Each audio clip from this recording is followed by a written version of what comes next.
Saludos. Retomamos la práctica de fundamentos para la primera parte del curso de ilustración de moda de la Universidad Jorge Tadeo Lozano que transcurre durante el segundo semestre de 2025. En esta nueva ronda de ajustes y recomendaciones básicas vamos a tomar en cuenta el resultado de la revisión de las entregas de semana 2 y 3. Para los estudiantes presenciales de este curso, tengan presente que junto con estos videos les va a llegar un correo que tiene una descripción exhaustiva de esas recomendaciones que están resumidas en los próximos ejercicios y demostraciones que vamos a hacer en estos videos. Vamos a empezar entonces hablando inicialmente de el manejo de la línea y vamos a practicar también un poco temas de manejo de trazo y la forma o las formas que configuramos con los mismos. ¿Listo?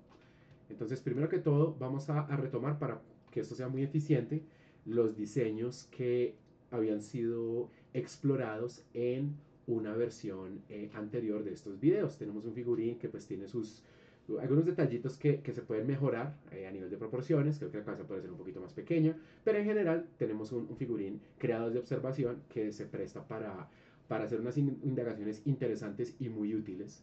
Entonces vamos a empezar por aquí para no tener que demorarnos mucho con una construcción exhaustiva de un nuevo figurín. Miremos qué es lo que está ocurriendo a nivel de manejo de línea. Por ahora ignoremos el color. Veamos solamente qué es lo que tenemos. Veamos qué se puede mejorar y qué se puede cambiar. Vamos a cuidar aquí la nomenclatura y de paso vamos a ir repasando poco a poco que podemos seguir complementando dentro de nuestro trabajo.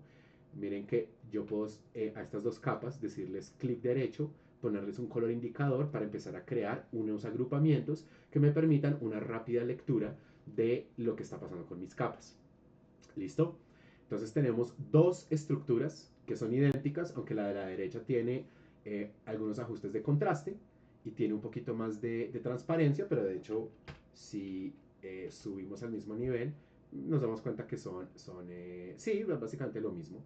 Eh, Tenemos también entonces un boceto de atuendo a la izquierda, un atuendo que pues es perfectamente válido, se siente que está más cercano a recursos estilísticos o corrientes y tendencias contemporáneas, mientras que a la derecha tenemos una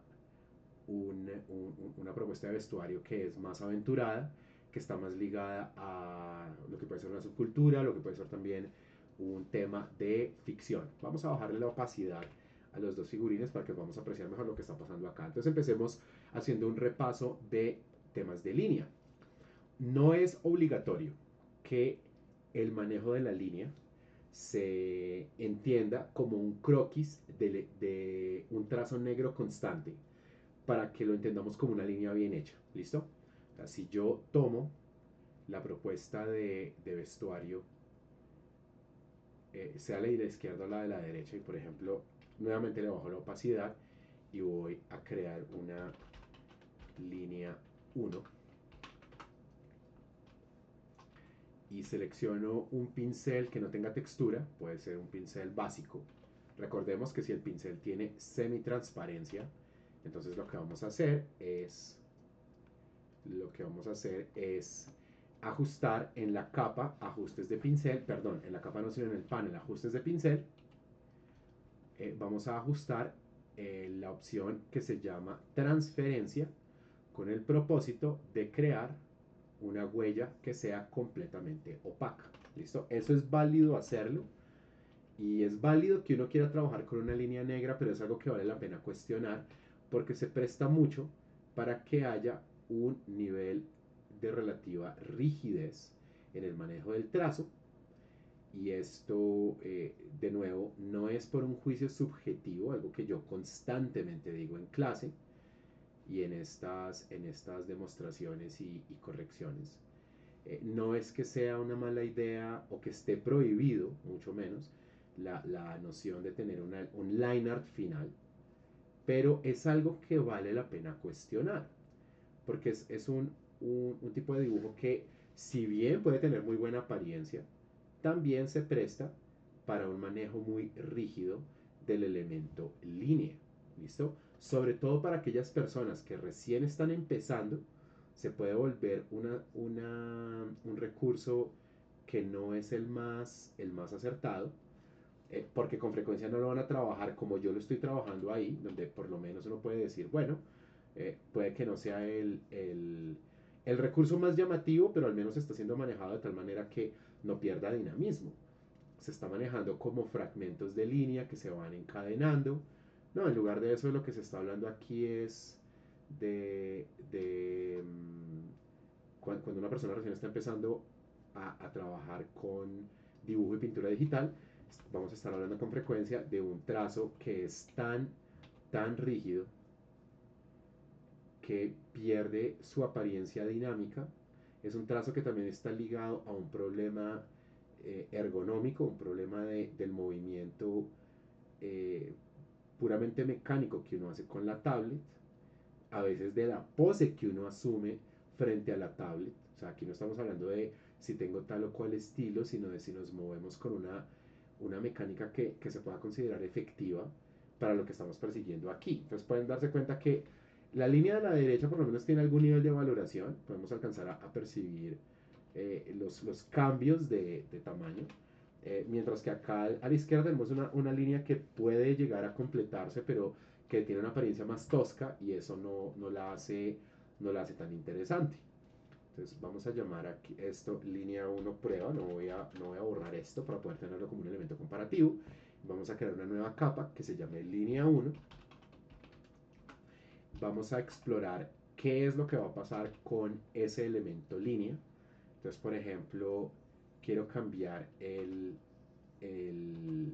pincel, pero digamos que esta huella de pincel me parece muy interesante, pero me parece que es un poco desmedida en lo turbulenta que es. ¿Qué podría hacer yo entonces? Presiono F5 para ir a ajustes del pincel y en la dinámica de forma podría decirle, por ejemplo, que las variaciones de tamaño sean un poco más moderadas, así también las variaciones de ángulo y las variaciones de redondez. Y eso me va a dar un trazo, se pueden dar cuenta en el segundo ejemplar, es un trazo que es un poquito más constante. Algo también que voy a hacer en el control de mi tablet es que le voy a disminuir un poquito la sensibilidad. Yo generalmente tengo ¿cómo se dice? Mis lápices digitales muy sensibles, por lo que pues yo tengo que cuidarme porque he tenido quebrantos de salud relacionados con tendinitis en el pasado. Entonces pues tengo programadas mis tablets para que sean muy sensibles. Le voy a bajar solo un poquito la sensibilidad y en todo caso voy a procurar que a duras penas haga contacto con la línea, perdón, apenas haga contacto entre el lápiz y la tablet. No voy a presionar, recuerden que sus tablets digitales, sean de pantalla o no son superficies amortiguantes, lo que significa que para un mejor manejo de recursos es una buena idea, discúlpeme, estoy un poco distraído hoy, no un buen manejo de recursos, para un buen manejo de la, la, la, el hábito de dibujo que va a llevar una mejor preservación de la salud, pues procuremos que nuestros movimientos sean muy suaves, que no estemos presionando ni tallando encima de esa superficie. ¿Listo? Entonces, listo, ya tengo aquí una línea que me parece que puede ser adecuada, pero es excesivamente grande. Vamos a bajarle su tamaño, puede ser a 10 puntos. ¿Listo?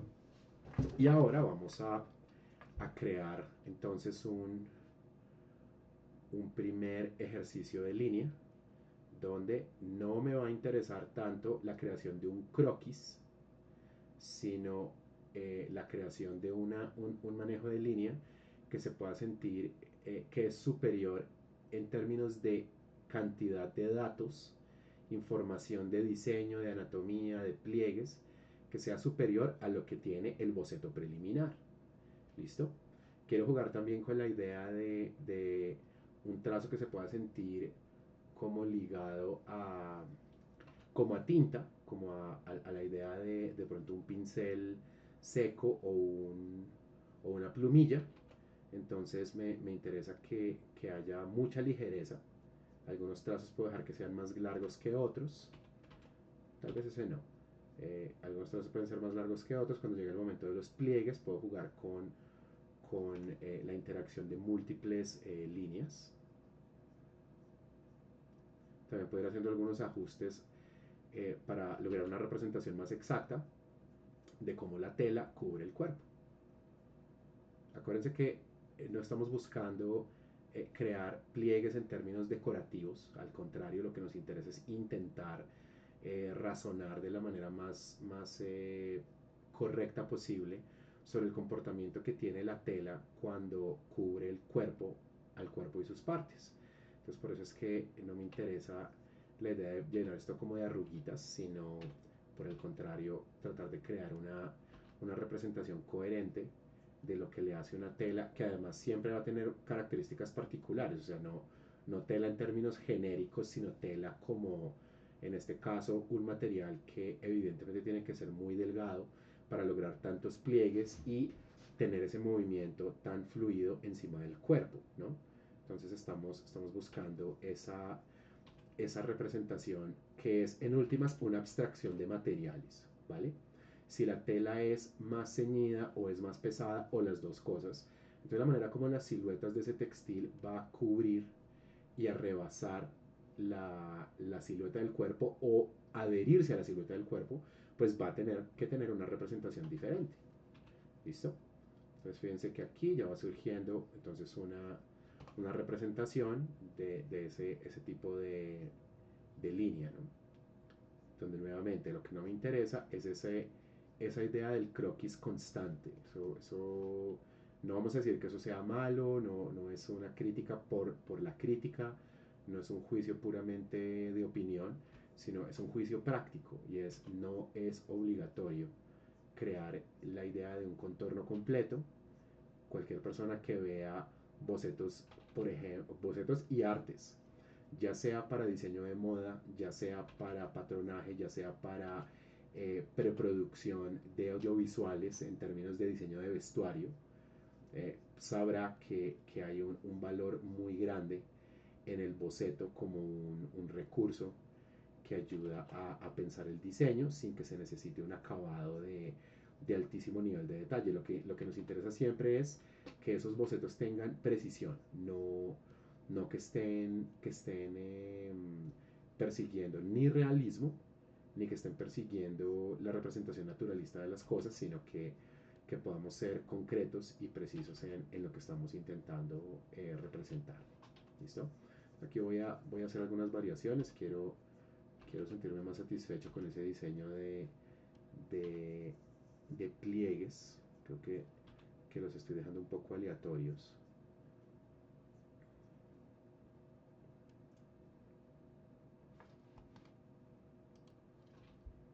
Yo creo que incluso puedo replantear lo que está pasando acá. Fíjense que algo que yo no voy a utilizar es control Z.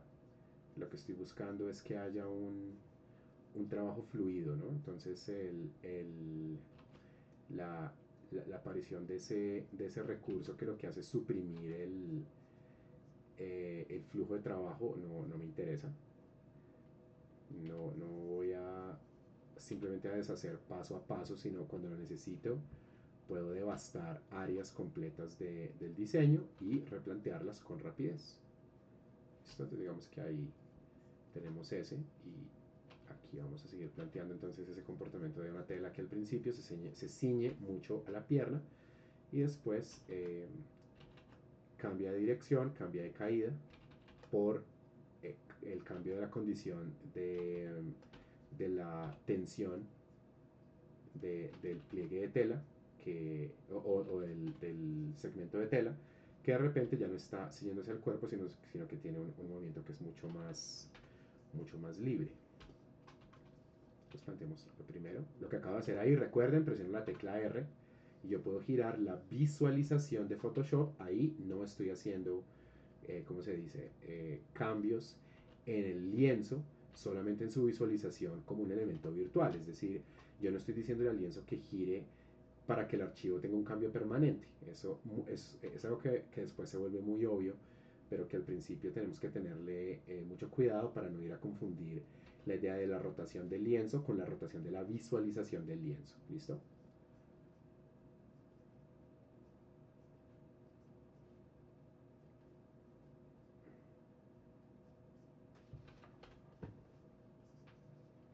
aquí explorando estos pliegues. Quiero representarlos de una manera que sea llamativa, que no pierda coherencia. Esta prenda realmente no llega a envolver el zapato o el pie, como pasaría con, por ejemplo, unos jeans que sean muy largos. Entonces aquí tengo que considerar eso también, que la caída de la tela no llega a ser ese ajuste en la forma como la tela envuelve el pie. ¿Listo? Digamos que ahí tengo una representación que me puede servir inicialmente. Y quiero representar también la tensión que puede haber en la tela, por ejemplo, hacia la zona de la ingle, sobre todo cuando es una tela relativamente ceñida o muy ceñida. ¿Listo?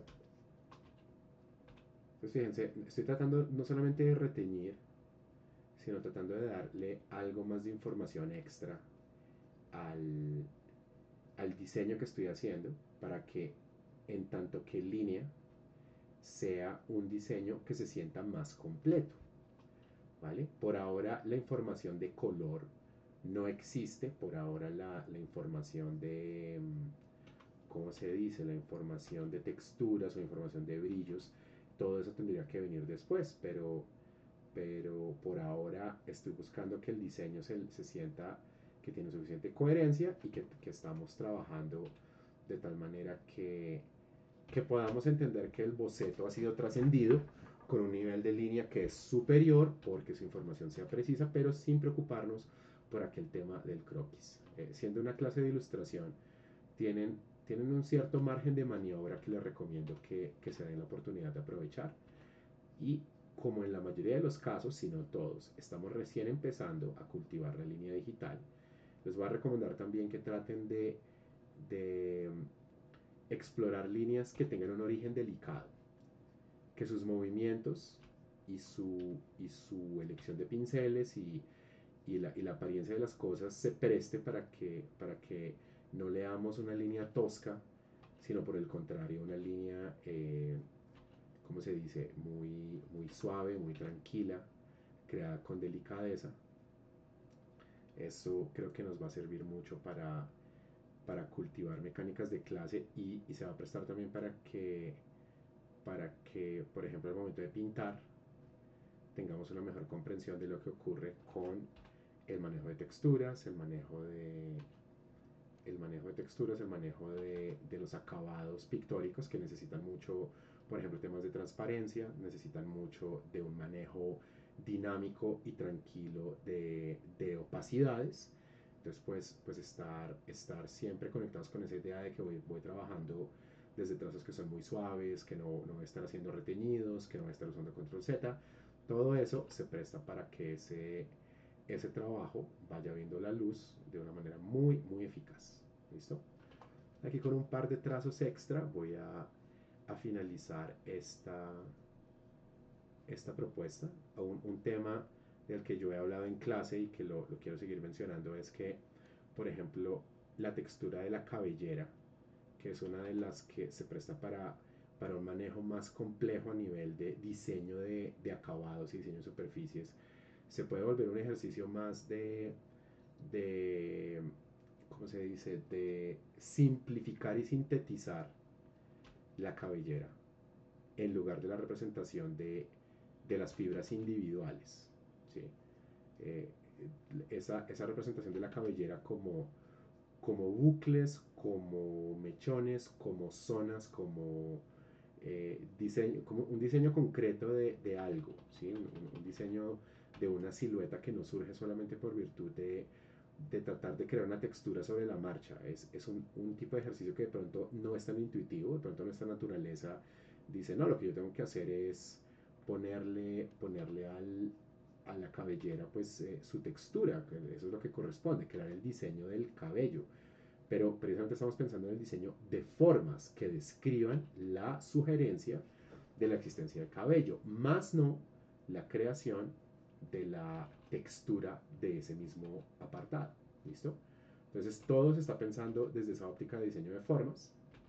Pensemos en la silueta de las cosas y eso va a ayudar a que nuestro diseño se sienta de nuevo más completo, es un diseño que al mismo tiempo va a ser económico y va a tener la capacidad de ser muy impactante. Listo, entonces teniendo ya aquí un trabajo de línea, creo que lo único que quiero revisar es un poco la proporción de los ojos, pues me parece que está un poco desmedida.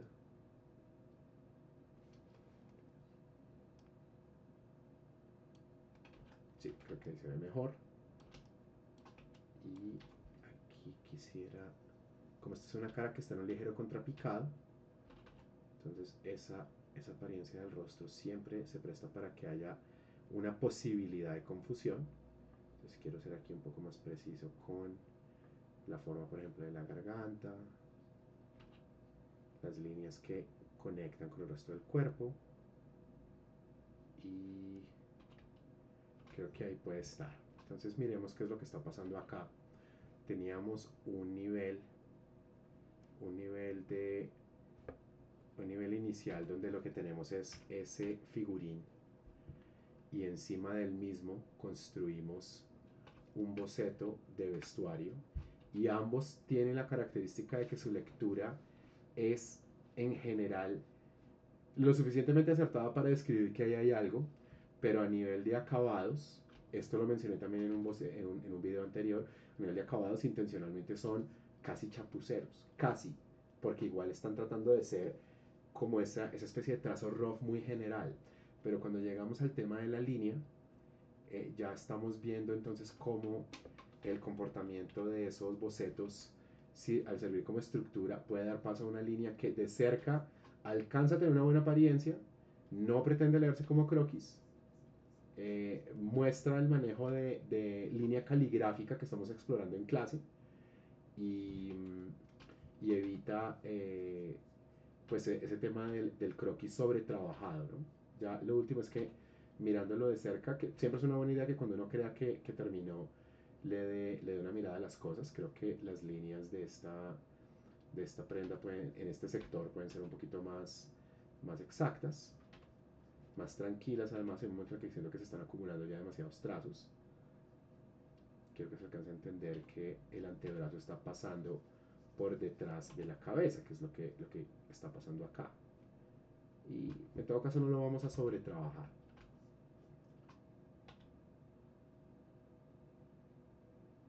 Y listo. Entonces ahí tenemos una primera exploración de línea. No estamos buscando un line art ultra terminado. Se logra en relativamente poco tiempo, y estamos también teniendo presente que la herramienta pincel se puede combinar con el panel F5 para darle unas propiedades diferentes a esos pinceles. Vamos a un nuevo video donde vamos a hablar de color y de máscaras.